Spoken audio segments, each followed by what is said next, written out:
Jambo mtumishi wa Mungu. Mimi si jambo kabisa. Tunashukuru sana kukufahamu, na watu wengi sana wanajiulizaka Sadiki Mgala ni nani? Leo wanakujua live.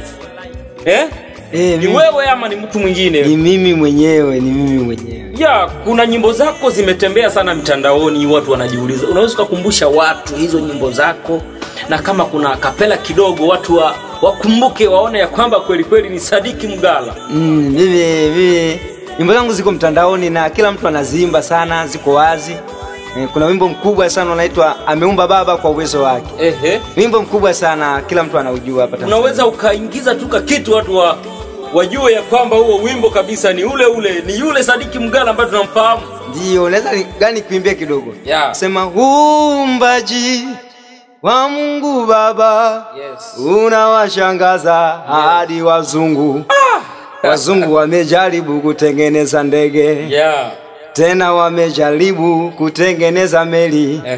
Na wanapojaribu, ewe ndugu yangu, wanajikuta wamefaulu kabisa.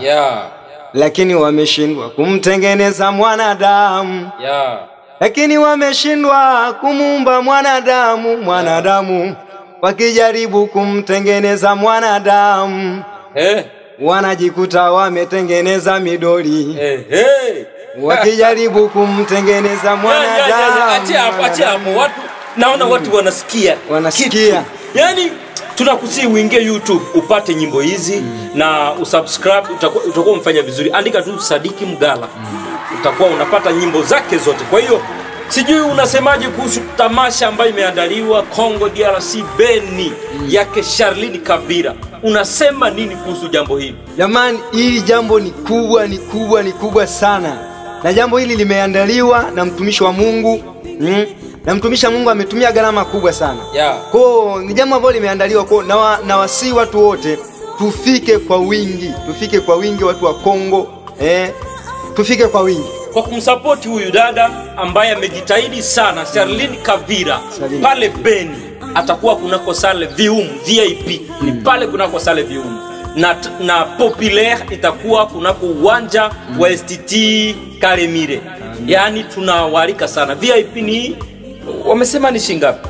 VIP F5 hivi. F5 pesa za Kongo. Sio za Tanzania. Za Kongo. F5. Na hiyo ya watu wote ni 2000. 2000. Unaweza kusema hiyo 2000. Mtanzania